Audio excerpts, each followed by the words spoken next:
جیسا کہ مولانا منیر صاحب نے کہا کہ مولا کائنات باب العلم ہے، اور باب العلم کے ساتھ ساتھ آپ نقطۂ بائے بسم اللہ قرآن کی، اور قرآن میں سب کچھ ہے،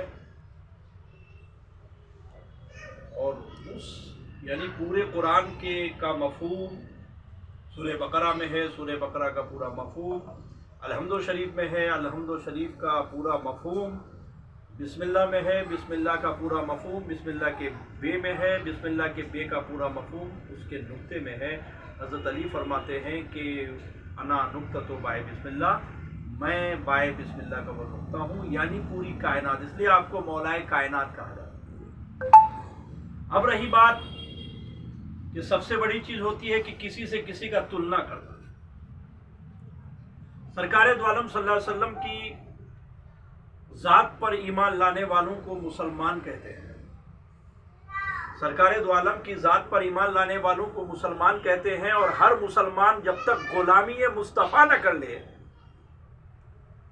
جب تک غلام مصطفیٰ نہ بن جائے، سمجھ رہے ہیں آپ بات کو، جب تک غلام مصطفیٰ نہ بن جائے تب تک ان کے اعمال قبول نہیں، ان کا کوئی بھی عمل عبادت میں شمار نہیں۔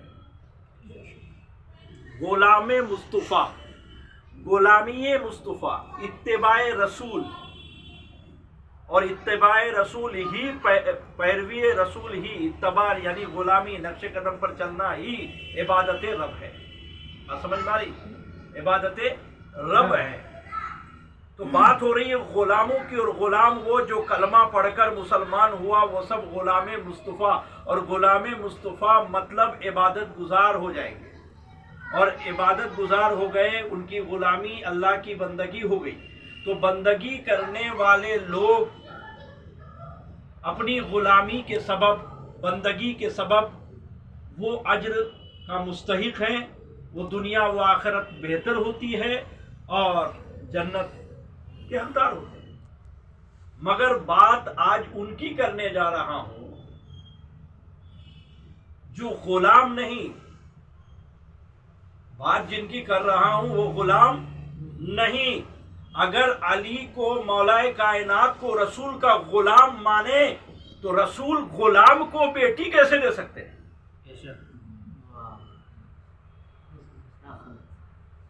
علی مولائے کائنات رسول اللہ کے غلام نہیں، داماد ہیں، غلام نہیں، اخوت اور برادری کے بھائی ہیں، غلام نہیں، باب العلم ہیں، غلام نہیں، ناد علی کے صاحب ہیں، غلام نہیں، صاحب ذوالفقار ہے، اور پوری امت کے امام ہیں۔ آپ غلام نہیں، امام ہیں۔ آج اس امام مولا علی کی بات ہو رہی ہے۔ دوسرا نقطہ یہ ہے کہ پوری امت اگر پیسے والے ہو جائیں تو ان پر زکوٰۃ دینا واجب، زکوٰۃ نکالنا واجب۔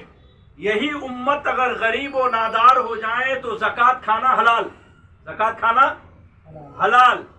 مگر مولائے کائنات اور ان کے بچوں کا معاملہ یہ ہے کہ اگر وہ غریب سے غریب تر بھی ہو جائیں تو زکوٰۃ و صدقات حرام۔ بتائیے برابر ہیں؟ امت کا کوئی بھی شخص مولائے کائنات یا ان کے بچوں کے برابر ہو سکتے ہیں؟ بات ختم ہو گئی کہ مولا کو سمجھنے والوں کے لیے اتنا کافی ہے کہ امت کا کوئی بھی شخص غریب ہو تو زکوٰۃ کھا سکتا ہے، اور اگر امیر ہو تو زکوٰۃ دے سکتا ہے، مگر اہل بیت پر زکوٰۃ صدقات حرام ہیں۔ جبکہ ایک بار مولا حسین نے ایک کھجور اٹھا کر منہ میں رکھا، صدقے کے کھجور آئے ہوئے تھے، تو آپ صلی اللہ علیہ وسلم نے آپ کے منہ سے نکال کر اسے دور کر دیا اور فرمایا بیٹا سیدوں پہ زکوٰۃ صدقات حلال نہیں۔ تو زکوٰۃ کھانے والے اور زکوٰۃ نہیں کھانے والے برابر کیسے ہو سکتے ہیں؟ قرآن کہتا ہے کہ علم والے بے علم والے برابر نہیں ہو سکتے، ہے نا؟ جانکار اور انجان برابر نہیں ہو سکتے۔ اسی طرح زکوٰۃ کھانے والے اور زکوٰۃ نہ کھانے والے برابر نہیں ہو سکتے، کسی طرح سے برابر نہیں ہو سکتے۔ لہذا مولا کائنات کا تلنا کسی سے نہ کریں، مولا کو مولا مانیں۔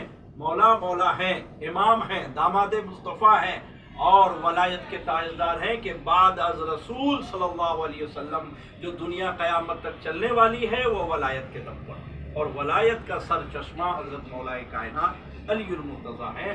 کوئی بھی خانقاہ غلام علی ہوئے بغیر خانقاہ نہیں چلا سکتا، کوئی بھی خانقاہ کا ولی غلام علی ہوئے بغیر ولی نہیں ہو سکتا، پیر نہیں ہو سکتا۔ اور پھر رہی بات یہ ولی، پیر، غوث، کتب، ابدال جتنے ہیں یہ غلامی علی کے، مولا علی کے بغیر کچھ نہیں ہو سکتے۔ اسی طرح کوئی عالم، کوئی مفتی، کوئی قاضی، کوئی بھی پڑھا لکھا علی کی غلامی کے بغیر علم نہیں پا سکتا، وہ عالم نہیں ہو سکتا، وہ مفتی نہیں ہو سکتا، وہ قاضی نہیں ہو سکتا، وہ دنیا کا کچھ بھی نہیں ہو سکتا، کیونکہ نبی شہر علم ہے اور علی اس کے دروازے، جب تک دروازہ کھلے گا نہیں تب تک علم ملے گا نہیں۔ تو علی کے بغیر کوئی بھی علم ناممکن ہے، چاہے وہ علم شریعت ہو، علم فقہ ہو، چاہے وہ علم دین و دنیا ہو، چاہے وہ علم ولایت ہو، کوئی بھی علم مولا کائنات کے بغیر مکمل نہیں ہو سکتا۔ یہی فرق ہے امت میں، رسول میں، مولا میں اور مولا کے غلام میں۔ سرکار دو عالم اللہ کے محبوب ہیں اور سادات کرام اہل بیت ہیں، اور پوری امت غلام مصطفیٰ ہیں، جان ساران مصطفیٰ ہیں۔